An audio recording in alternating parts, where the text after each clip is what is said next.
Inside a weathered southern diner bathed in the sunlight, a black single mother quietly yet firmly stood up to protect a weary Hell's Angel biker from the threat of two armed police officers. That choice made the entire town turn its back on her, but what happened next would bring even the hardest hearts to tears. Inside the small diner, Danielle Parker, a woman in her 30s, carefully wiped down the worn wooden table by the window, as if each stroke on the tablecloth was a prayer for something nameless. Hope, or at least for today not to be too bad. Danielle was a single mother, not the type often glorified on social media with latte coffee and a bright smile. She was the real kind, the one who wakes up at 4 a.m. every day, cleaning, cooking, and weighing every penny in the cash register to scrape together money for medicine for her father, Eli Parker, who had been paralyzed after a stroke 2 years ago. Sometimes, while filling the coffee pot, she'd think about the unpaid bills hanging over her head like rocks.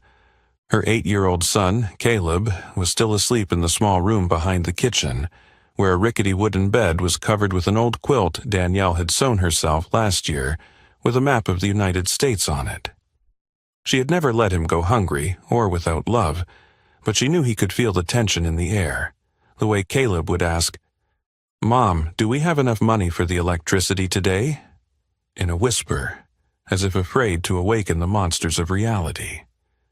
Millstone used to be the place where her father, Eli, was known as the best cookie baker in the South. Parker's Diner once served factory workers, truck drivers, and local politicians. The town used to live, breathe, and be full of laughter and music. But then the textile factory closed. Small shops shut down. The new highway cut through town without stopping. Layers of dust collected on broken windows, as if the town had been forgotten, and those who survived here clung to memories and stubborn pride. Danielle didn't leave when everyone else chose to. Not because she lacked opportunities, but because she couldn't. Not with her father bedridden, not with Caleb still in 3rd grade, and certainly not with the pride that was woven into every brick of the diner her father had built with his own hands. This morning, like every morning, Danielle opened the ledger and diligently calculated. She counted each bill, each material cost, every penny in the tip jar, then paused long at the last line, the electricity bill, overdue by 19 days. Deep inside there was a weariness to her bones, but her eyes still shone bright. The eyes of someone who had once faced premature birth alone, placed her mother's body in a coffin, then quietly returned to wash dishes in the kitchen because no one else was there to take the shift. She took a deep breath, tucked her hastily tied hair behind her ear, and looked out the window. The sky was overcast, a heavy morning like every other morning, but today, she didn't know yet that this day would change everything. Not with the wind of fate, but with a heavy step, the familiar sound of the doorbell, and a man wearing the jacket that everyone feared, except for her. The bell at Parker's Diner rang sharply, slicing through Danielle's thoughts like a blade cutting through the thick silence of the early morning. She instinctively looked up, and time seemed to stop for a moment. The man entering carried the weight of a storm. Tall, broad-shouldered, his worn black leather jacket covered in creases and scratches, as if he had just stepped out from a journey full of dust and turmoil. His salt and pepper hair hung loosely over his ears, his unruly beard making him look even more menacing. But what froze the entire space was the infamous symbol on the back of his jacket, a skull clutching a sickle, with the words, "Hell's Angels, Georgia Chapter," in blood-red letters underneath. For a few seconds, the cozy atmosphere of the diner turned into something taut, like a stretched wire. The 3 customers present, old Tommy Jefferson sitting by the window, the young couple Rick and Donna eating pastries, went silent. Tommy paused mid-spoonful. Rick put his coffee cup down with a loud clink, and Donna gripped her husband's hand tightly.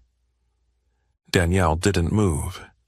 She simply observed the man's every heavy step as he walked in, the sound of his boots hitting the old tile floor echoing like a drumbeat signaling impending trouble. The man didn't look around. He went straight to the chair closest to the counter, choosing the farthest spot from the others. His broad shoulders hunched, his body hunched as though trying to hide his intimidating figure. That posture, to Danielle, wasn't a threat. It was exhaustion.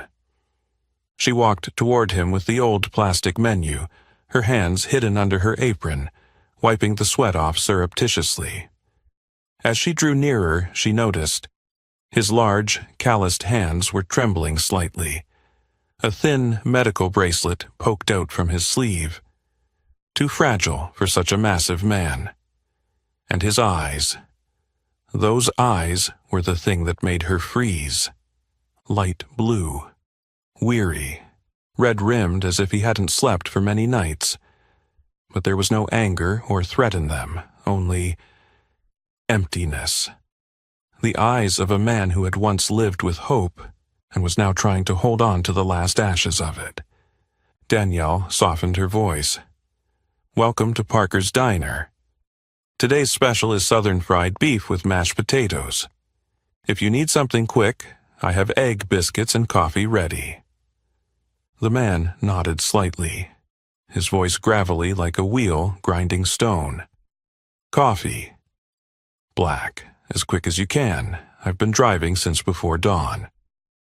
Danielle poured the coffee, setting it down in front of him.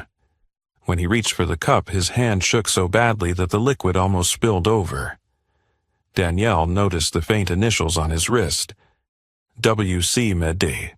She recognized it as short for Willow Creek Medical Center, a nearby county hospital. "Do you have someone at Willow Creek?" she asked gently. The man didn't respond right away. He stared at the coffee cup for a long time, as if the cup itself held the portal to a place he didn't want to return to.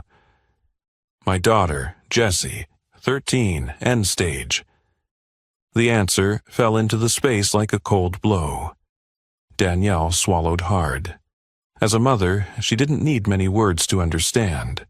The sleepless nights, the silent prayers, the helplessness in the face of illness.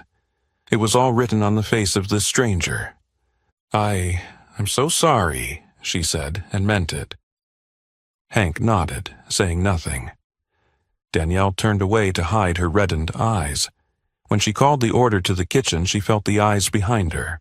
Cold, fearful, suspicious. But like so many times in her life, she chose not to look back. That man wasn't the sickle symbol on his jacket. He was a father. Nothing more, nothing less. And no one in this diner, not even her, had the right to forget that. Then the doorbell rang again. But this time, it wasn't the metallic chime welcoming a guest. It was like the air cracking open before the storm arrives. As the bell at Parker's Diner rang, Danielle barely had time to turn around before she felt the air behind her tighten. A strange atmosphere swept in. Not a breeze, but an invisible pressure that made her palms suddenly sweat. She turned and saw them.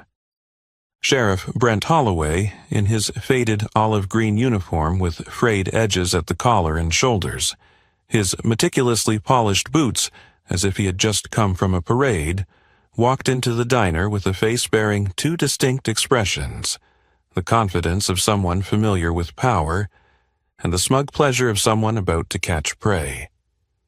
Beside him was Deputy Alicia Monroe, younger, slender, her gaze wavering between professionalism and discomfort, as if she didn't truly want to be there either. Brent took measured steps toward the counter, where Hank still sat quietly with his steaming cup of coffee. Danielle felt her throat go dry, but she held her gaze steady, neither lowering her eyes nor looking away. After all, she had nothing left to lose. "Well, well," Brent said loudly, his voice raspy and drawn out, as though he meant for everyone in the diner to hear. It's been a while since we've seen a special type like this around Millstone. No one laughed. No one spoke. Hank didn't turn his head, nor did he respond. He only tightened his grip on the coffee cup. Danielle saw that movement, not out of fear, but out of endurance. "I'm just here for breakfast," Danielle spoke, her voice calmer than she felt inside. "No trouble, no complaints, just another customer like anyone else." Brent smirked, then leaned one elbow on the counter, clearly invading Hank's personal space. He glanced down at the symbol on the back of Hank's jacket and nodded knowingly. "Hell's Angels, huh? Let me guess. Drugs, guns, theft? Or maybe you're just here to stir up some trouble in this town." The empty accusation was thrown out by Brent like a baited hook. But Hank didn't bite. He simply spoke slowly, his voice low and gravelly. "I'm here because my daughter is dying. I don't have time for power plays." Deputy Alicia blinked, glancing away slightly. Clearly, Hank's words had struck a nerve in her conscience. Danielle couldn't stand it any longer. She dropped the towel she was wiping the counter with, stood up straight, and met Brent's eyes as if looking at a former classmate who had forgotten the reason they wore a uniform. "He hasn't done anything wrong, Brent. This is a diner, not a checkpoint. If you want to arrest someone, you need a clear reason." Brent turned his head, his gaze cutting like a knife. "A clear reason?" he sneered. "You really think that jacket doesn't say anything? Guys wearing death symbols don't come here for biscuits." "I don't see the jacket," Danielle replied flatly. "I see his eyes. His hands are shaking. There's a hospital bracelet on his wrist. He's not here to cause trouble. He just needs a meal, a little compassion." The diner fell silent. Brent sighed, standing up straighter. His eyes scanned the remaining customers, as if to remind them that anyone who sided with Danielle would be marked. He threw one last line. "You're making a mistake. In this town, picking the wrong side can cost you everything." He gestured to Alicia. The young woman looked at Danielle for a long moment, then nodded subtly, a nod filled with guilt, but also silent agreement. She followed Brent out of the diner. The door closed, and the bell rang again. This time, not with sharpness, but with a quiet, choking sound. Danielle let out a breath, then turned back to the counter pouring more coffee for Hank. She spoke softly, her eyes never leaving his hands. "Today's breakfast is on me. You don't have to pay." Hank looked up, surprised. Something in his eyes changed. Not the usual gratitude, but a sense of brokenness being mended. "I'm not here to be pitied," he murmured. "I'm not pitying you," Danielle replied. "I just believe sometimes the right thing to do is to offer a tired person breakfast." Hank was silent. After a long moment he nodded, slowly, heavily. Not because words were lacking, but because for the first time in many days someone treated him like a human. Danielle said nothing more. But she knew. The confrontation had drawn a line, and without hesitation she had chosen the side with fewer people, but the one that was right. Hank sat silently with his steaming cup of coffee in front of him, his gaze fixed on the window misted with the pale light of the morning. Danielle turned back to the counter, beginning to prepare the fried chicken exactly as her father had taught her. Not too hot oil, not too thick meat, and the breadcrumbs must be mixed by hand. The aroma began to fill the air, but instead of drawing a comforting feeling, it was abruptly cut off by the sound of the door opening again. Without looking, the whole diner knew who had just entered. Sheriff Brent Holloway, tall, salt and pepper hair slicked back, a face carved from cold stone, his uniform sharp and fully equipped, and a shiny black handgun conspicuously strapped to his left hip. entered with the manner of someone who believed the entire place was his domain. Right behind him was Deputy Alicia Monroe, her face contorted, as though unsure whether she should even be there. Brent didn't greet anyone. He merely swept his eyes across the room, and they immediately fixated on Hank Morrison's worn leather jacket. He walked toward the counter, each step thudding down on the floor, making the air in the diner feel heavier with each beat. "Oh," Brent spoke, his voice tinged with a cold metallic edge. "I didn't expect Millstone to host a Hell's Angel." Hank didn't answer. He kept his hand wrapped around the coffee cup, his eyes never leaving the sunlight outside. The silence clearly irritated Brent. He wasn't used to being ignored. "I asked, are you going to answer?" Brent's voice grew sharper as he pointed at the Hell's Angels logo on Hank's jacket. "Do you know we have orders to monitor anyone wearing this symbol?" His hand lightly brushed against the grip of his gun. Danielle, standing behind the counter with a spoon still in her hand, paused in mid-motion. Hank turned slowly, his voice still even, though it was deeper now. "I'm sitting still, drinking coffee, waiting for breakfast. If this town has a law against having breakfast while wearing a leather jacket, feel free to call your lawyer." Brent sneered. He didn't like being responded to, especially not by someone he'd mentally categorized as scum of society. "I demand identification. Now." Hank calmly unzipped his jacket, reaching inside. But as soon as the movement began, Brent took half a step back, his right hand sliding straight to his gun. It all happened in less than a second, but for Danielle, it felt like the whole world just stopped. She immediately dropped the spoon, stepped out from behind the counter, and stood between Brent and Hank. Her voice wasn't loud, but it was clear, sharp like a thin blade cutting through the air. "Enough. He's a customer. He's not pulling out a gun, he's pulling out a wallet. If there's no official reason, I suggest you leave my diner." Brent halted, his hand still hovering over his gun, his eyes locked on Danielle's face, as if measuring how much she was worth to be crushed. "You're interfering with a police investigation," he said through gritted teeth. "I'm protecting my space, and I don't see anything worth investigating in a man sitting quietly, drinking coffee, and waiting for the meal I'm making." The air was so thick with tension that even the sound of a spoon falling to the floor could have set it off. Alicia, standing behind Brent, finally spoke up, her voice small but firm with embarrassment. "Brent, he hasn't done anything threatening."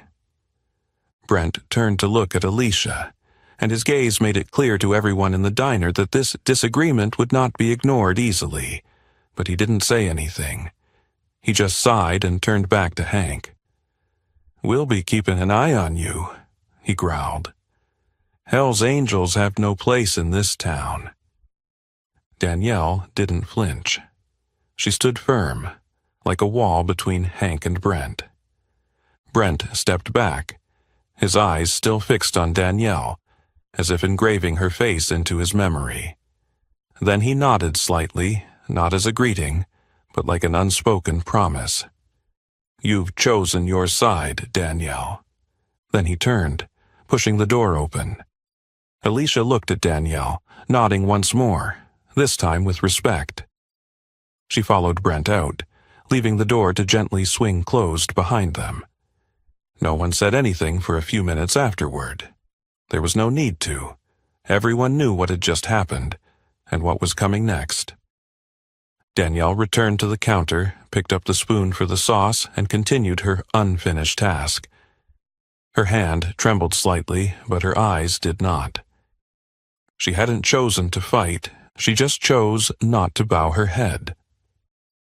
The sound of the doorbell still lingered like a slow final note as Brent Holloway disappeared behind the door. The air in Parker's diner remained thick, as if no one dared to exhale. Danielle stood behind the counter, her hand still gently gripping the stainless steel spoon, her gaze fixed on the door that had just closed. But what sent a chill down her spine was not the heavy footsteps Brent had left behind, but the final look he had given her, a look not filled with immediate anger, but with the implication of a calculated plan for revenge. The diner was silent. No one coughed. No spoon clinked against a porcelain cup.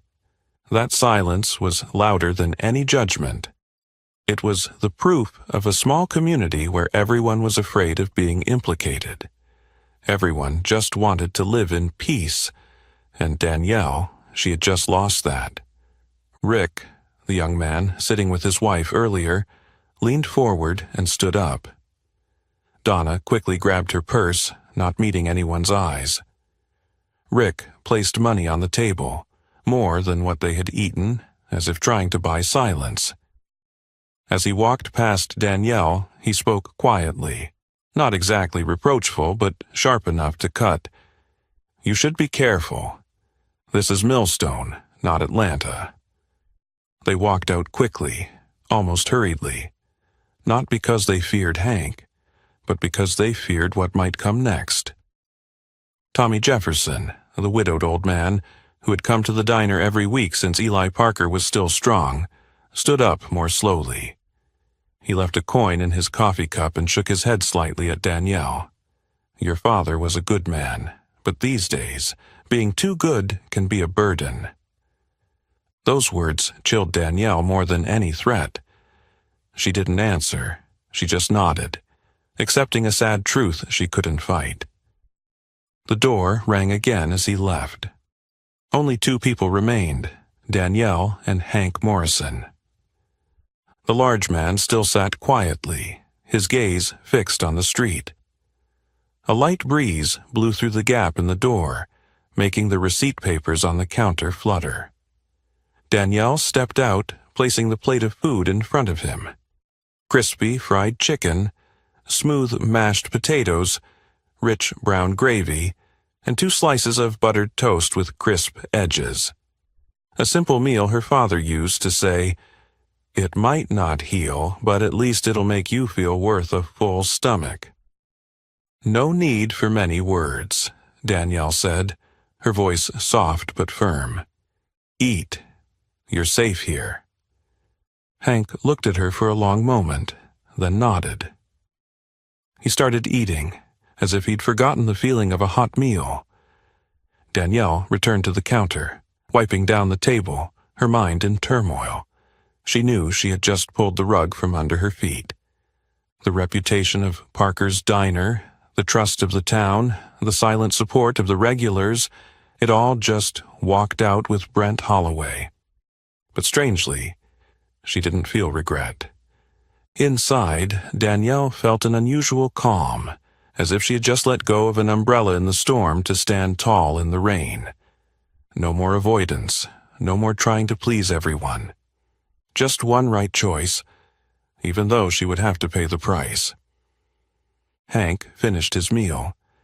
When he stood up, Danielle was about to say something, but Hank just pulled out a crumpled $20 bill from his wallet and placed it next to the plate.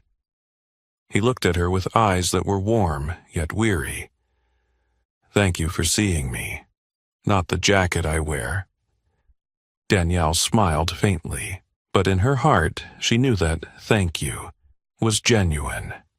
And for someone who had been ignored by the world, just being seen was a miracle. Hank donned his leather jacket, adjusted his hat, and walked to the door. Before leaving, he turned back. "If tomorrow you find it troublesome, I won't come back, but Jessie, she needs me, and now I know I need someone to believe in me." Then he walked out, leaving behind a strange void, quiet, unassuming, but heavier than silence, a feeling that something was beginning to move. Danielle took the money, placed the $20 into the cash register, then silently took off her apron. She hung it on the hook and stood for a long moment, looking at the diner's old logo, the faded Parker's Diner, since 1973, where the paint had almost entirely worn away. She knew, since this morning, the diner was no longer just serving coffee and breakfast. It had just chosen a side. And the one leading that side was her. That night, Danielle Parker drifted off to sleep on the old wooden chair behind the counter, her head resting on her shoulder, a thin blanket wrapped around her waist, and the soft yellow glow from the kitchen casting the last warmth of a long day. Though her body was exhausted, she still felt the lingering sense that she had crossed a line, thin as a thread, but sharply dividing right from comfortable. But what she hadn't anticipated was that the price for crossing that line would come swiftly, and colder than she had ever imagined. The next morning, Danielle went to open the diner as usual, but before she could insert the key into the lock, her eyes suddenly froze. A grayish sign was stuck to the window with rough, jagged red paint that looked like blood. No bikers. No troublemakers. Her hand stilled midair. Her heart felt like it was being gripped by someone. The writing was large, messy, and blatantly hostile. A declaration of war directed right at her. No signature. She knew who left it, and she knew this was no joke. Silently, she peeled the sign off the glass, folded it in half, then again, until the red paint soaked through her hands. She said nothing. No shouting, no anger, but deep in Danielle's eyes something shifted, like dry earth cracking before the first rainfall. The entire morning passed in silence. Not the usual quiet from a lack of customers, but a deliberate emptiness. The regulars who had come every morning, old Joe Larkin with his grandson, Mrs. Miller with her black umbrella, had suddenly vanished, as though they had never existed. In their place were furtive glances from across the street, shadows behind curtains, windows shutting when Danielle walked by. The town didn't need to say anything. Its silence was enough to pass judgment. By noon, a post appeared on Danielle's phone from the Millstone Town social media app, where everything from missing dogs to church events was updated. Owner of Parker's Diner admits to harboring a criminal biker. Who still cares about Millstone's safety? Betrayal entre unsafe. Beneath the post was a photo taken from behind Hank, sitting in the diner, and Danielle placing coffee in front of him. The angle was enough to clearly show the Hell's Angels logo, enough to turn everything into evidence of an accusation, even though there was nothing wrong in the photo. The comments started to flare up like dry grass in the summer. She clearly knew who he was and still let him in? The biker was arrested in Tennessee, and now he's here in Millstone. She's protecting criminals. Parker's Diner is now a hangout for lawless drifters. Danielle didn't respond, didn't delete the post, didn't clarify because she knew they didn't care about the truth. They needed someone to hate, and today that someone was her. In the afternoon, when Caleb came home from school, he hesitantly tugged at his mother's shirt and whispered, "Mom, my teacher asked why you're hanging out with bad people." Danielle froze. Her eyes didn't leave the hand she was wiping the counter with, but her heart felt as if someone had plunged their hand straight into her chest. She had never allowed her troubles to affect Caleb, but this time, everything was beyond control. "Did you say anything?" she asked, trying to keep her voice steady. "I just said, he's the saddest dad I've ever seen." Danielle gently bent down and hugged her son tightly. Not because he needed it, but because she needed something still warm, something real.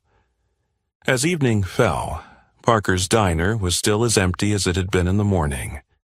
Danielle sat alone by the window, the last rays of sunlight casting a soft glow on her cheek, as if trying to comfort her. She opened her phone, scrolling through unanswered messages from suppliers. They reported delays due to public backlash. Some others said they were pausing cooperation to assess the situation. She understood what that meant. The people who had once shaken her hand were now turning away because they too feared being targeted by Brent. She was the only one still standing. That night, as she closed up, Danielle saw something shoved under the door. She bent down and picked it up, a color-printed flyer with a short message. "Millstone doesn't need you. Leave." No one signed it. No one came forward. But to Danielle, no one needed to admit it, because it was the town itself that was executing her, with collective cowardice. She stepped out behind the diner and started a small fire in an old metal drum. The paper burned at the edges, the red letters fading into the flames. Danielle watched not with anger, but with cold, steel-like determination. No one in this town understood one thing. Fear had been her companion for a long time, but since yesterday, they were no longer walking the same road. The last embers in the metal drum behind the diner slowly faded, leaving Danielle with an emptiness that could not be filled by silence. Night fell over Millstone, heavy like a dark velvet curtain covering a stage awaiting its final act, but Danielle knew this story was far from over. She locked the diner's door and told Caleb to stay at the neighbor's house, Mrs. Lorraine, the kind widow who occasionally helped look after the boy. Then Danielle drove away from the familiar main street, heading toward the Willow Creek Medical Center, where her father, Eli Parker, had been receiving long-term care after a stroke 3 years ago. The hospital hallway was quiet, as if it too was holding its breath. The cold white glow of the fluorescent lights stretched across the ceiling, casting Danielle's shadow on the polished floor. She stopped in front of room 214, standing for a long while with the door handle in her hand, as if trying to gather the strength she had spent the entire day not to crumble. When she entered, the rhythmic beeping of the heart monitor filled the silence like the ticking of a clock, counting the moments left unsaid. Eli lay there, much thinner now, his frail body resembling an unfinished piece of memory from the past, but his eyes were still open, slowly recognizing his daughter. Danielle smiled softly. She pulled a wooden chair closer, sat beside the bed, and gently took his hand.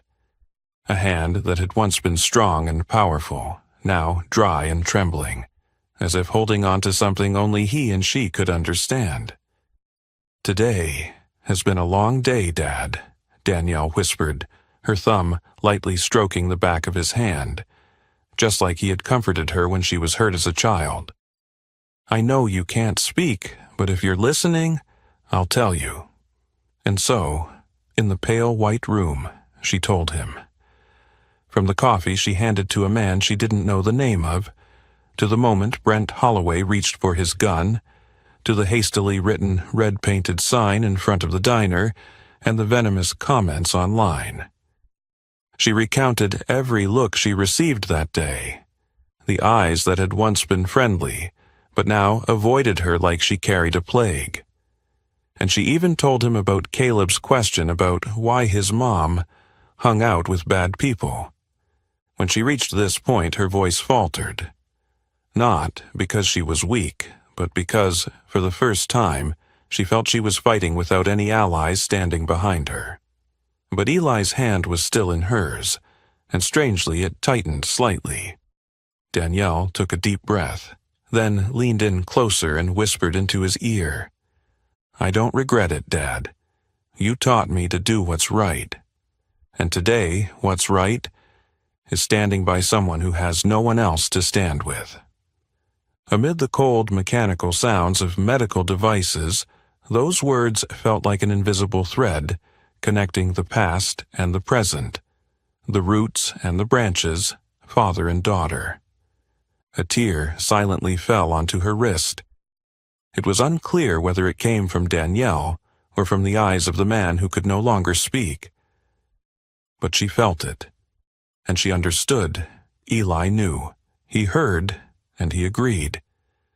Before leaving, Danielle stood, smoothed his hair, and fixed the blanket that had shifted to one side.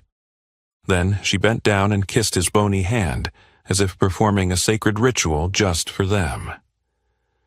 "I know. If it were you, you'd pour him a coffee." He didn't answer, but the heart monitor still beeped steadily. There was still life. There was still memory. Danielle turned off the room light, leaving only the faint glow of the nightlight beside the bed. She walked out into the cold hallway, leaving behind the image of the man who had once been the pillar of an entire community, now a silent pillar for her courage. Out in the parking lot, the night wind had risen. Danielle stood beside the old pickup truck, looking up at the moonless sky. She reminded herself, this was no longer about a stranger in a biker jacket. This was about how a woman, a single mother, chose to keep her father's teachings in her heart, in a world that was telling her to remain silent. And she did not remain silent. Returning from the hospital at dawn, Danielle Parker didn't sleep. She lay still on the old couch behind the kitchen counter, her eyes fixed on the ceiling, her mind racing through 100 thoughts, but her heart held on to just one. She had done the right thing. And if she had to do it again, she would still pour coffee for Hank Morrison, still step between him and the gun Brent Holloway had placed his hand on. As the first light of day began to seep through the diner's window, Danielle stood up, adjusted her shirt, and wiped the grease stains off the kitchen counter, as if she were adjusting herself after a stormy night. Everything still looked the same as yesterday, only different in one way. Today, she was more ready. The diner opened at 6:30, but by 9 a.m., Parker's Diner was still empty. Not the kind of emptiness that comes from a lack of customers, but an intentional void. The regulars who came every morning, Joe Larkin taking his grandson to school, Mrs. Miller with her black umbrella, had suddenly disappeared, as though they had never existed. Instead, there were furtive glances from across the street. Shadows behind curtains. Windows closing when Danielle walked by. The town didn't need to say anything. Its silence was enough to pass judgment. By noon, a post appeared on Danielle's phone from the Millstone Town social media app, where everything from missing dogs to church events was updated. The owner of Parker's Diner is harboring a criminal biker. Who still cares about the safety of Millstone? Betrayal. Unsafe. Below the post was a candid photo taken from behind Hank, sitting in the diner, and Danielle placing coffee in front of him. The angle was enough to clearly show the Hell's Angels logo, enough to turn everything into evidence of an accusation, even though there was no wrongdoing in the photo. The comments started to flare up like dry grass in the summer. She clearly knew who he was, and still let him in. The biker was arrested in Tennessee, and now he's here in Millstone. She's protecting criminals. Parker's Diner is now a hangout for lawless drifters. Danielle didn't respond. Didn't delete the post, didn't clarify, because she knew they didn't care about the truth. They needed someone to hate, and today that someone was her. In the afternoon, when Caleb came home from school, the boy shyly tugged at his mother's shirt and whispered, "Mom, my teacher asked why you're hanging out with bad people." Danielle froze. Her eyes didn't leave the hand she was wiping the counter with, but her heart felt as if someone had thrust their hand into her chest. She had never let her personal issues affect Caleb, but this time, everything was beyond control. "Did you say anything?" she asked, trying to keep her voice steady. "I just said, he's the saddest dad I've ever seen." Danielle gently bent down and hugged her son tightly, not because he needed it, but because she needed something still warm, something real. As evening fell, Parker's Diner was still as empty as it had been in the morning. Danielle sat alone by the window, the last rays of sunlight casting a soft glow on her cheek, as if trying to comfort her. She opened her phone, scrolling through unanswered messages from suppliers. They reported delays due to public backlash. Some others said they were pausing cooperation to assess the situation. She understood what that meant. The people who had once shaken her hand were now turning away because they too feared being targeted by Brent. She was the only one still standing. That night, as she closed up, Danielle saw something shoved under the door. She bent down and picked it up. A color-printed flyer with a short message. Millstone doesn't need you. Leave. No one signed it. No one came forward. But to Danielle, no one needed to admit it, because it was the town itself that was executing her with collective cowardice. She stepped out behind the diner and started a small fire in an old metal drum. The paper burned at the edges, the red letters fading into the flames. Danielle watched not with anger, but with cold, steel-like determination. No one in this town understood one thing. Fear had been her companion for a long time, but since yesterday, they were no longer walking the same road. The next morning, Danielle went to open the diner as usual. But before she could insert the key into the lock, her eyes froze. A grayish sign was stuck to the window, with rough, jagged red paint that looked like blood. No bikers. No troublemakers. Her hand stilled midair. Her heart felt like it was being gripped by someone. The writing was large, messy, and blatantly hostile. A declaration of war directed right at her. No signature. She knew who left it, and she knew this was no joke. Silently, she peeled the sign off the glass, folded it in half, then again, until the red paint soaked through her hands. She said nothing. No shouting, no anger, but deep in Danielle's eyes something shifted, like dry earth cracking before the first rainfall. Returning from the hospital at dawn, Danielle Parker didn't sleep.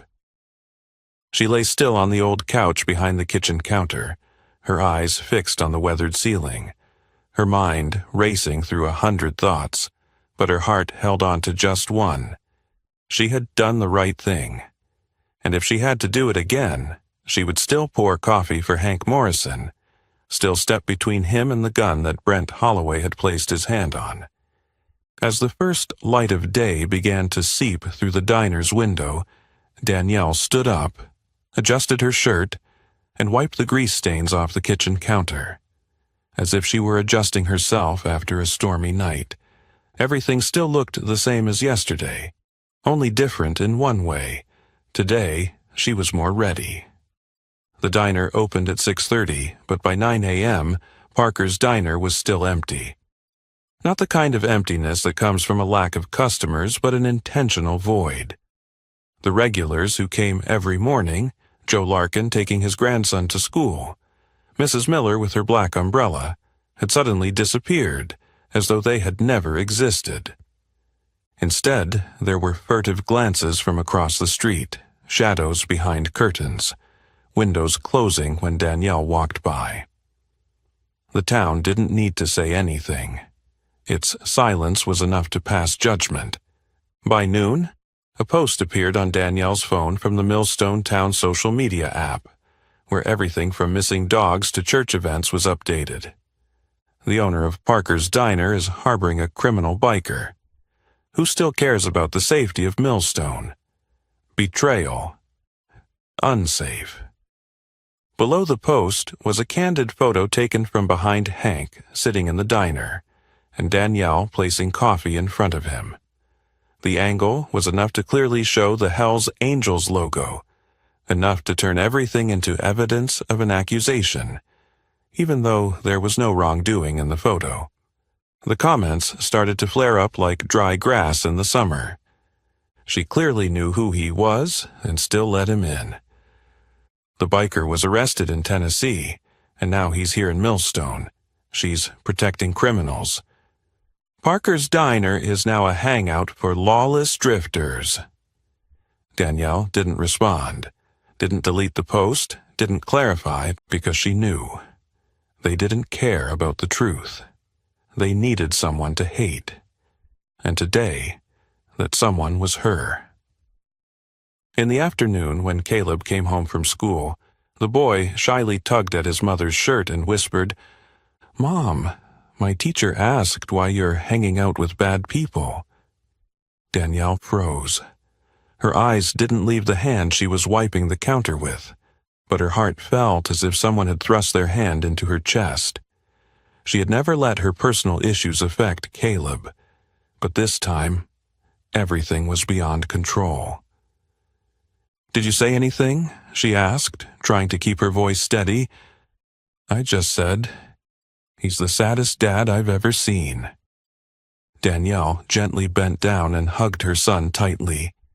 Not because he needed it, but because she needed something still warm, something real. As evening fell, Parker's Diner was still as empty as it had been in the morning. Danielle sat alone by the window, the last rays of sunlight casting a soft glow on her cheek, as if trying to comfort her. She opened her phone, scrolling through unanswered messages from suppliers. They reported delays due to public backlash. Some others said they were pausing cooperation to assess the situation. She understood what that meant. The people who had once shaken her hand were now turning away, because they too feared being targeted by Brent. She was the only one still standing. That night, as she closed up, Danielle saw something shoved under the door. She bent down and picked it up, a color-printed flyer with a short message. "Millstone doesn't need you. Leave." No one signed it. No one came forward. But to Danielle, no one needed to admit it, because it was the town itself that was executing her, with collective cowardice. She stepped out behind the diner and started a small fire in an old metal drum. The paper burned at the edges, the red letters fading into the flames. Danielle watched, not with anger, but with cold, steel-like determination. No one in this town understood one thing. Fear had been her companion for a long time, but since yesterday, they were no longer walking the same road. The next morning, Danielle went to open the diner as usual. But before she could insert the key into the lock, her eyes froze. A grayish sign was stuck to the window, with rough, jagged red paint that looked like blood. No bikers, no troublemakers. Her hand stilled mid-air. Her heart felt like it was being gripped by someone. The writing was large, messy, and blatantly hostile. A declaration of war directed right at her. No signature. She knew who left it, and she knew this was no joke. Silently, she peeled the sign off the glass, folded it in half, then again, until the red paint soaked through her hands. She said nothing. No shouting, no anger. But deep in Danielle's eyes something shifted, like dry earth cracking before the first rainfall. Then, an hour later, Millstone began to shake. Not from an earthquake, but from the roar. A sound not from nature, not like the usual rumble of trucks. It had rhythm, it had layers, it had a drumbeat like an army marching in. Danielle was pouring coffee, her hand pausing mid-air. The cups on the shelf vibrated slightly. A long vroom echoed from a distance, reverberating through the main street like thunder rolling over the ground. She stepped outside, opened the glass door, and saw something Millstone had never witnessed in over 100 years. From both ends of Main Street, small black dots gradually turned into gleaming metallic shapes, then into people. Bikers in leather jackets, flags, and logos from various Hells Angels chapters, from neighboring states like Alabama, Mississippi, and even Carolina. Almost 200 of them, each one like a cog in a massive machine. Every motorcycle stopped in perfect synchronization, forming a straight line. No one spoke, no one broke rank, no one acted impulsively.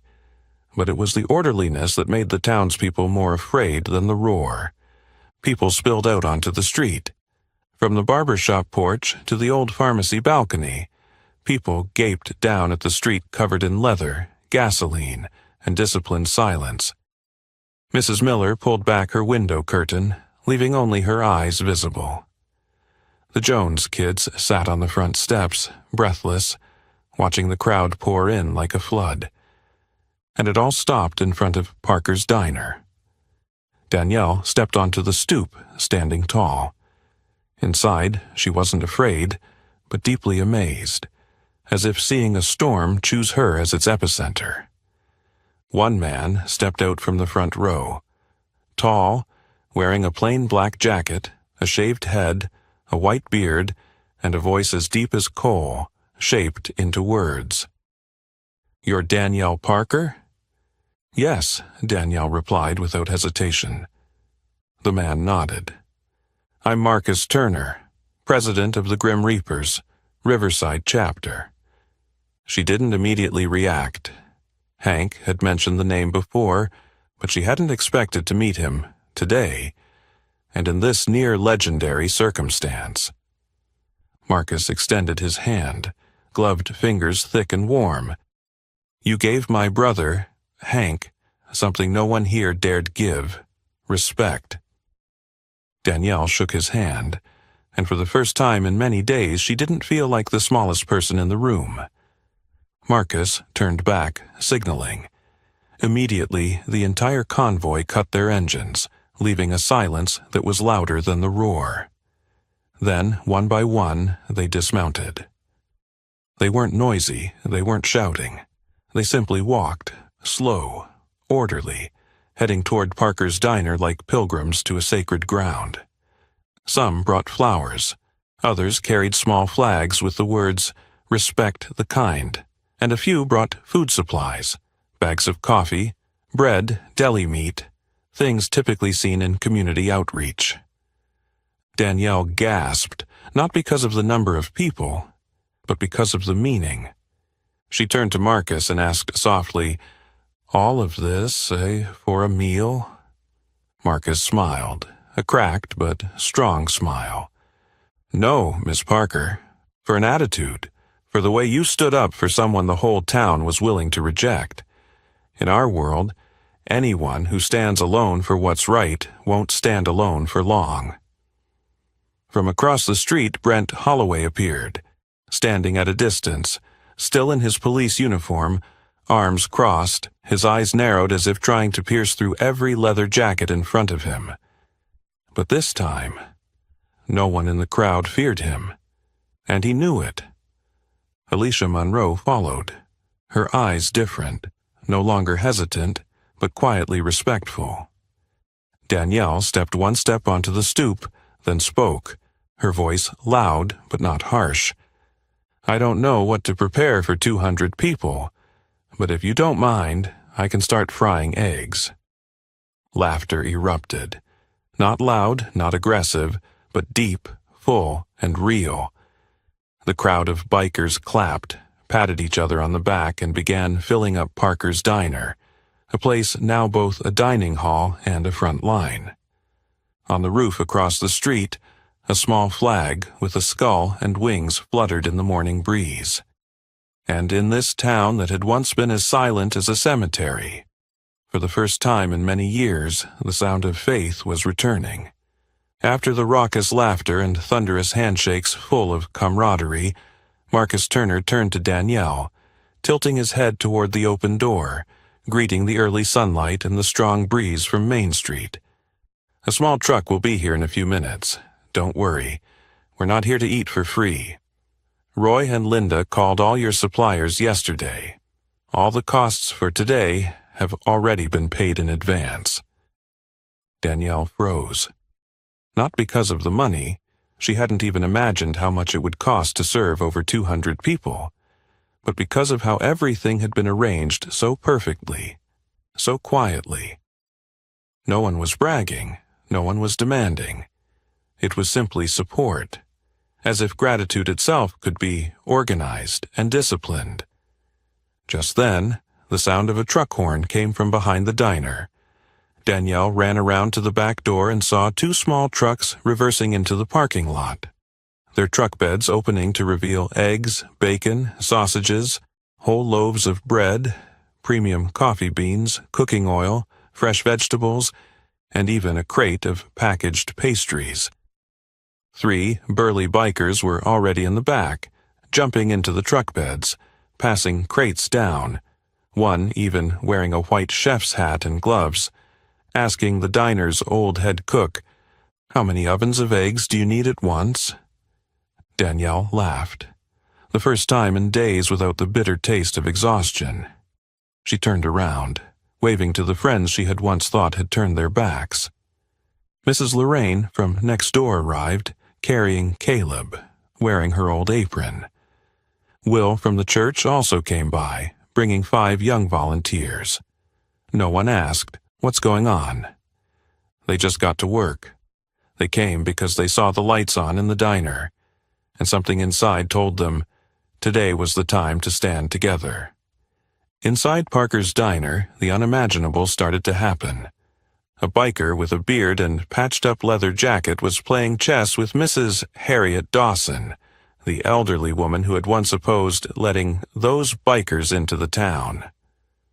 Both were focused, heads bowed over the chessboard, while Mrs. Harriet grumbled, "You move there. I've got you in check, you bearded man." The biker burst out laughing. "Then take my bike while you're at it, ma'am." At another table, a girl with pink hair, wearing black glasses and tattoos covering both arms, was showing Caleb how to build a model motorcycle out of paper and straws. The boy's eyes were wide, his mouth open as if he had just found the real-life version of a superhero. "You've ridden through the Appalachian Range?" the girl asked, "across 3 states without stopping. Were you scared?" Caleb asked softly. The girl tilted her head, a brief but gentle smile. "Yes, but being scared doesn't mean you stop." Danielle watched this from behind the counter, her heart tightening, but not from worry, but from emotion. Brent Holloway was still standing across the street, arms crossed, his eyes glinting with barely concealed displeasure.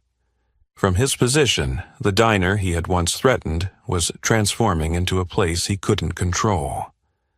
Deputy Alicia Monroe, walking behind him, looked at the packed diner, then turned to Brent, her gaze no longer conflicted but clearer than ever. She turned on her heel, crossed the street, pushed open the door of Parker's diner, and entered like a guest rather than a subordinate. Danielle looked up, and the two women's eyes met. No words were spoken. Danielle poured a cup of coffee, placed it on the counter and nodded. Alicia took the cup, sat down. No words needed. But the gesture resonated louder than any statement. Today, people were choosing sides. Outside, along the entire street, the townspeople began to step out of their doorways, some crossing the street, some standing still. No one threw stones, no one shouted. But their gazes started to change. From horror to curiosity, then suspicion, and finally consideration. And then, the first ones crossed the street. Malik, Danielle's old schoolmate, his hair now streaked with gray, walked straight into the diner, glancing around at the black, white, and Latino bikers, then chuckling softly. "Still got any butter cookies, or should I just munch on tattoos?" Laughter erupted. Danielle tilted her head and pointed to the corner of the counter. "The usual spot, but now you'll have to share the table with someone who knows how to use a cleaver, not just a fork." Malik winked. "As long as she doesn't cut my benefits." Somehow, between a conservative town and a group of bikers branded as outlaws, something had shifted. Not by speeches, not by victories, but by a cup of coffee, a nod, and a place to sit together, Parker's Diner, that morning, wasn't just a diner, it was a statement. And Danielle, a black single mother shunned by the town, was the one who opened the first door for that. Laughter, the scent of hot food, and the sound of stories that seemed impossible to share all filled the air at Parker's Diner. Danielle stood behind the counter, still wiping a glass, but her mind was caught in an odd feeling, as if she were witnessing a dream, one she never dared to dream too big. The door to the diner opened again, not hurried, not loud, but every sound in the room immediately stopped. No one had to say anything. Marcus Turner walked in, slowly, like a ritual, as if he knew the weight of every step he was taking. His black leather jacket gleamed, broad shoulders, a square jaw, and short white hair. But what captured everyone's attention wasn't just his appearance. It was the patch sewn on the back of his jacket. President, Grim Reapers, MQ, Riverside, Chapter. He walked forward, the light from the window casting a halo across his nose, almost as if it was an aura of authority. In his hand, he held an old, worn leather cap, not to wear, but as a symbol of tradition. He nodded slightly to Danielle and then looked around the diner, from the bikers in leather jackets to Mrs. Harriet Dawson, Caleb, and even Melek, who was arranging the cookies. He raised his hand and waved, not too big, not prolonged, but immediately the room went silent as if a commander had given the signal. Marcus took a deep breath and spoke, his voice thick, resonating and deep like a drum in the middle of a harvest field. I know many of you in this room, and the town has heard stories about us. Stories from the press, from the police, from people who've never asked us directly. But today, I'm not here to explain about Grim Reapers. I'm here to talk about one person, a person who did what an entire community chose not to do. He turned toward Danielle, lifting his head slightly as a gesture of respect before swearing. She poured coffee for my brother when others pulled guns. She held the door open when the whole town put up a no-entry sign. And when they called her a traitor, she answered with a hot breakfast and a steady gaze. Marcus turned back to the whole room. From today, Parker's Diner is our friend, and anyone who touches this place touches all of my brothers. A second of silence, then an explosion. The sound of applause rumbled like thunder through the small diner. Boots stomped on the floor, whistles echoed, and hands clapped loudly. Even the townspeople who were still unfamiliar with the scene couldn't help but be swept into the energy. Mrs. Harriet slapped the table, her eyes moist. Caleb hugged Danielle from behind. Danielle stood frozen, not out of surprise, but out of emotion. For the first time in many years of carrying burdens, she wasn't alone in standing against it all. And the most absurd thing was, the people defending her today weren't the police or the mayor, but the very ones society labeled as dangerous. Marcus wasn't done. He waited for the crowd to quiet down, then turned his head toward the window where Brent Holloway stood across the street, his expression darkening as he saw that things had spiraled out of control. Marcus turned back and continued, this time not looking at Danielle or any of the bikers. His eyes locked straight at the door, as if he knew exactly who was listening. If anyone in this town, no matter who they are, no matter their position, intends to make life difficult for Parker's Diner because of what's happened, let me be clear, they won't be facing just a woman named Danielle Parker. They'll be facing a family, a crew, a community, a shared heart. There was no roar, no threats, just a statement, clear, precise, no room for doubt. At the counter, Danielle still couldn't speak. She just wiped the corner of her eyes. Caleb looked up at his mother, not fully understanding everything that had just happened, but feeling one thing for sure. Today, Mom was no longer alone. Alicia Monroe, sitting at the counter, gently set her coffee cup down. She exhaled, then, without looking toward Brent outside, said loudly enough for everyone to hear, "If anyone needs a witness, I stand with her." The diner erupted again. In Danielle's heart, for the first time, Millstone became a place she could call home, without needing to redraw the map of right and wrong. She never wanted to lead. She only wanted to protect a stranger, believing that everyone deserved to sit down and have a decent breakfast. Little did she know, that very act would redraw the power dynamics of an entire town.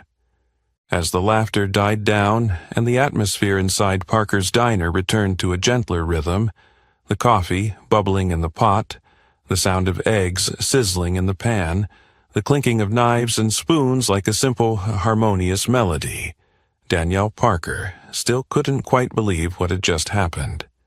She had just experienced a morning that, only a day ago, she would have called impossible. The town of Millstone had witnessed a declaration that shook the very power structure that had existed through fear, and the one making that declaration stood by her. She was drying her hands behind the kitchen counter when the doorbell rang again. Not the lively, grand sound of the bikers from earlier, but one that made her stop mid-motion with just a single note. Danielle looked up, and then she saw Hank Morrison. He no longer wore the worn black leather jacket. Today, Hank was dressed in a neatly pressed checkered shirt, jeans that weren't covered in dust like usual, his hair combed back, and his beard trimmed. But more than anything, what stood out was his eyes. Still, the eyes that had once been filled with despair, with longing, with loss. But now, there was something new in them. Hope. Danielle stepped out from behind the counter, meeting him in the middle of the room, exactly where Marcus had stood earlier. Hank looked at her, a slow smile spreading across his face. The smile of a father holding good news, afraid to break it when it's finally spoken aloud. "Jessie." His voice caught in his throat. "The girl, she's showing signs of responding to treatment." Danielle's hand instinctively went to cover her mouth, her eyes wide, as if hearing a miracle. "The doctors won't say for sure, but today, for the first time in 3 weeks, the swelling numbers have started to stabilize. They're going to continue with the new treatment plan, but there's hope, Danielle. There's a real chance." Danielle couldn't hold back. She walked over, embracing Hank tightly as if he were her own flesh and blood. The hug wasn't tentative, it wasn't polite. It was deep, firm, and full of tears. I didn't think one small action could change so much," she whispered through her tears. Hank replied, his hand patting her back gently, a gesture from a man who had once been alone, now finding a place of support. "It didn't just change me, it changed my daughter, my whole family." When they pulled apart, Hank took a small folded piece of paper from his jacket pocket. He handed it to Danielle with both hands, as if it were something sacred. "Jessie wrote this. She said she wanted to send it to you." Danielle unfolded it. The paper was off-white like school stationery. The handwriting was slightly shaky but clear and heartfelt. A message that pierced her heart. "I'm Jessie. I heard Dad talk about you. He said you didn't run away. You saw him as a person, not his jacket, not his past, not the way people look at him.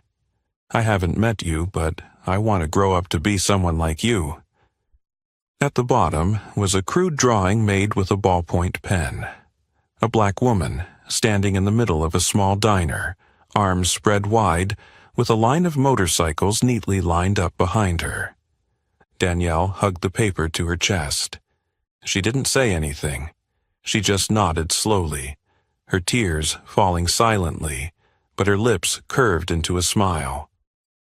At that moment, outside the window, Brent Holloway was still standing, quietly observing.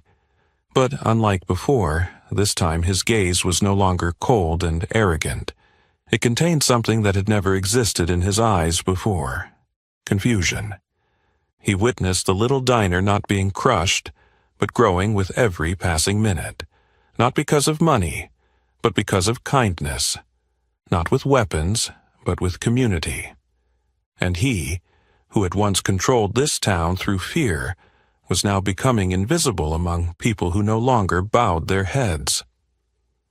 Inside the diner, Danielle folded the letter and placed it in the old wooden drawer next to the counter, right beside the photo of her father in his youth, wearing his military uniform.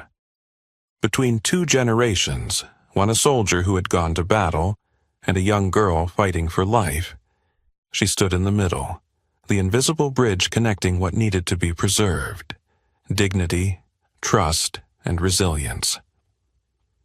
She looked around the diner, where a white man in a biker jacket was teaching Mrs. Harriet to use a touch screen, where Alicia was playing puzzles with Caleb, where laughter, the smell of food, and the stories of lives collided without anyone being excluded.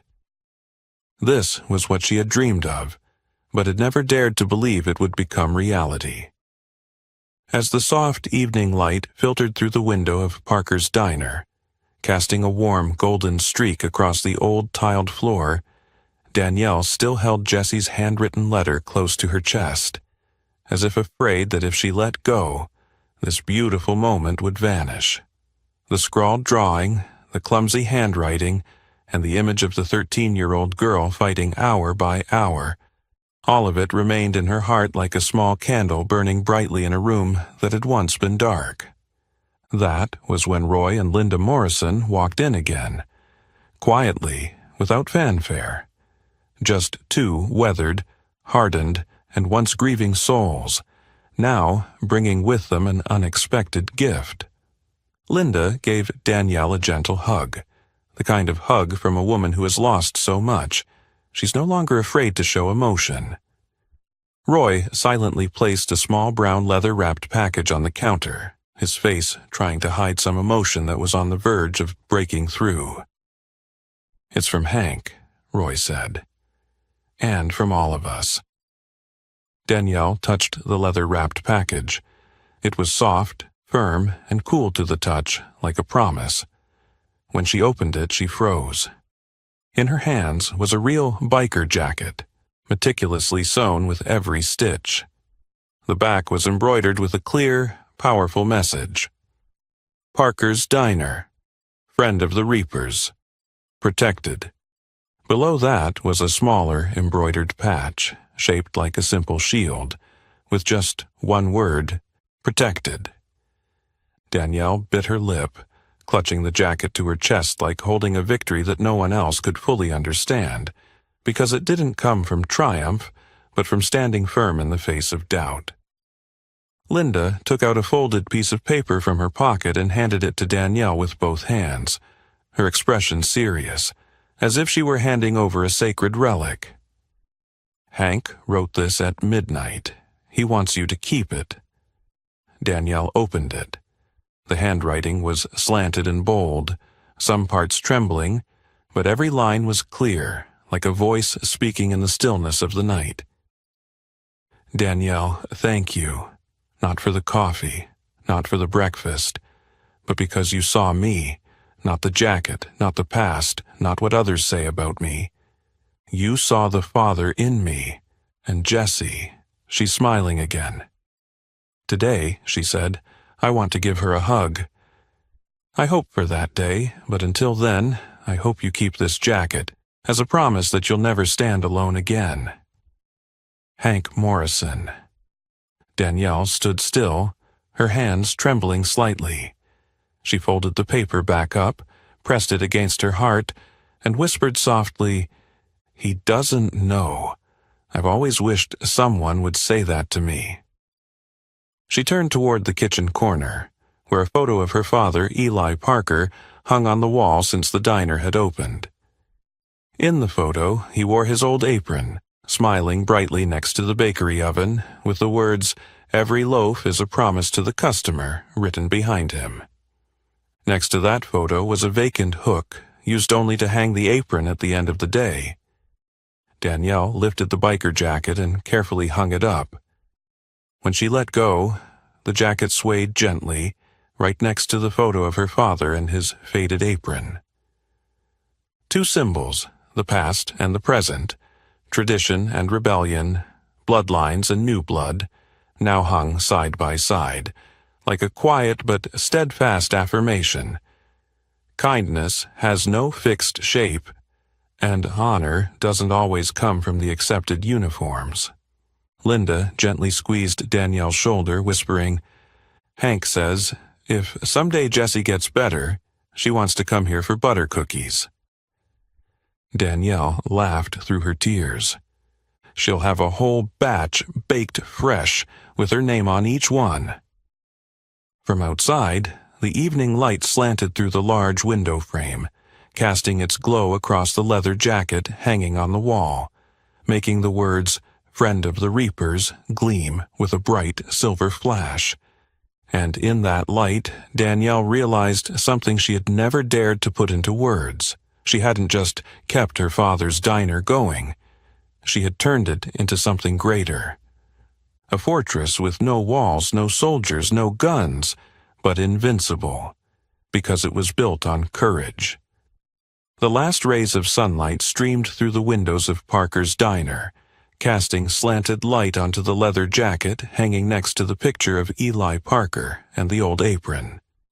Three symbols, loyalty, family memory, and courage, silently told the story of a journey that even those involved never dared believe they had made. Danielle was wiping down the counter while gazing up at the fading light of the evening. The diner was now empty, but it wasn't the emptiness of isolation. It was the quiet of new beginnings. And then the doorbell rang. No one needed to look to know who had just entered. Brent Holloway, the sheriff of Millstone, no longer carried the aura of power he once wore like armor. Today, he wasn't accompanied by Deputy Alicia Monroe.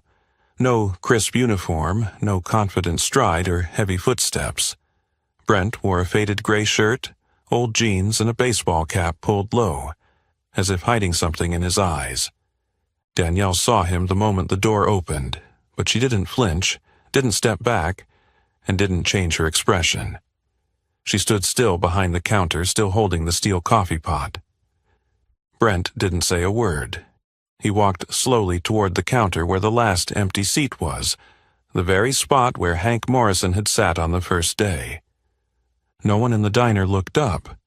No one whispered. No eyes turned toward him.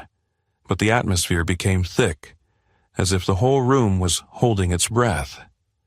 Brent pulled out the chair and sat down. His hand rested on the table, not near his hip, the place where his gun used to be. Danielle walked over. She didn't ask, didn't greet, didn't offer a menu. She simply poured the coffee. The ceramic mug was placed down so gently that it made no sound. She turned away immediately and continued wiping the counter. No words passed between them, only the soft hum of the diner, the clinking of knives and forks, the stirring of spoons and cups, and the slow breaths of a town that had just learned to let go of its fear. Brent didn't look up. He just sat there, his hand wrapped around the coffee cup as if trying to hold on to the last bit of warmth left in his roll. Danielle didn't need to look at him to know. The man who had once controlled this town with silence was now drowning in that very silence. In that moment, no gunshots, no threats, no humiliation, was when power shifted, not from one person to another, but from fear to compassion. And the person truly holding the power in that moment was the black woman in an apron, holding a coffee pot and not bowing her head. Brent looked up, his eyes searching for some expression on Danielle's face, anger, reproach, or at least disdain. But all he saw was a silent pride. She didn't need to say she had won. She didn't need him to lose. She just needed him to realize. Arrogance no longer had a place here. A moment later, Brent placed a $5 bill on the counter and stood up. No one saw him off. No one looked after him. He left like a stranger, not the sheriff, not a person of power. Just a man walking out of a world he once thought he owned. Danielle stayed behind the counter. Her hand gripped the cloth lightly. Not out of tension, but because a very real emotion was rising. A cold sense of reassurance, like after a great storm, knowing she didn't have to scream to survive. She looked up at the leather jacket hanging on the wall. The embroidered word, "Protected," glinted in the sunset light. No one needed to say anything more. Because now, everything was clear. Brent's false authority had been defeated by steadfastness, a cup of coffee, and uncompromising compassion. A few weeks later, Parker's Diner wasn't just busy, it had become a destination. It was no longer just a local diner where a few old men played chess and farmers ate meat pies. Now, it was a place of convergence for all. Bikers, pastors, college students, the elderly, single mothers, even those who had left Millstone because they felt they didn't belong. People from Atlanta drove 3 hours just to take pictures next to the Friend of the Reapers sign. A local newspaper called it the nicest diner in America. On social media, images of the leather jacket with the word "Protected" next to Eli Parker's oil-stained apron spread like wildfire, accompanied by the hashtag, "Danielle did not flinch." And in the very place that had once been the heart of her isolation, it had now become a community of healing. Mrs. Harriet Dawson, who once clutched her purse tightly when Hank walked in, was now baking butter cookies twice a week, teaching 3 bikers how to pinch the edges of the cookies right. Pastor Andrews often sat at the back of the diner on Saturdays, sharing the Bible with a group of bikers clad in leather, tattoos covering both arms. They called it the Unexpected Angels Fellowship. The girl with pink hair taught Caleb how to paint motorcycle models and stitch leather, and the boy, once shy, now boldly declared in class, "My mom's not just a diner owner, she's the one who doesn't fear anyone." And Danielle, the single mother once shunned by the town, was now the living symbol of something once considered a luxury, the strength of community beginning with individual kindness. She still wore the old apron, still poured coffee, but every time she turned away, someone was watching. Not because she was doing something extraordinary, but because she did what was right when everyone else chose silence. When the press asked her the secret to changing the whole town, Danielle just smiled. "I didn't change the town, I just didn't bow my head, and when you stand tall long enough sometimes, others will start to stand with you." Her father, Eli Parker, still lay in room 214, but each time Danielle visited, she told him about the new things happening, about the jacket hanging next to his photo, about the kids riding their bikes around the diner, about Jesse, who was getting better, learning to speak again after chemotherapy, and would be coming in soon for butter cookies. Each time, his hand still squeezed hers. No words, just the rhythm of his heartbeat. On one of the rare afternoons when the diner was quiet, Danielle stood by the glass door, looking out onto the street. On Main Street, she saw things she had never seen before. A town starting to look at each other with different eyes. No longer guarded, no longer divided, but with recognition, sometimes silently, but always genuinely. Millstone wasn't a paradise yet, but it was learning to rebuild. And at the heart of that journey wasn't the town hall, wasn't the police station, wasn't the big church. It was a small diner, with a black woman standing behind the counter, a single mother, a coffee pot, and a heart that didn't bow. And as the evening sunlight slanted through the window, casting its glow on the silver-embroidered words on the leather jacket hanging on the wall, "Protected," Danielle smiled. Because now she knew. True power doesn't come from making others bow their heads. True power is when you stand tall and make others want to stand tall with you. Could a black woman, a single mother, a small diner, and a cup of coffee change a whole town? Danielle Parker proved, yes, it could. She had no power, no backing, but she had something stronger than all, the courage to not bow down to injustice. And from one simple act of kindness in the storm of prejudice, she didn't just save a father, she healed an entire community. Parker's Diner was no longer just a diner. It had become a symbol of unwavering kindness. What do you think? If you were Danielle in that situation, would you have the courage to stand up, even if it meant standing alone? Leave your thoughts in the comments below.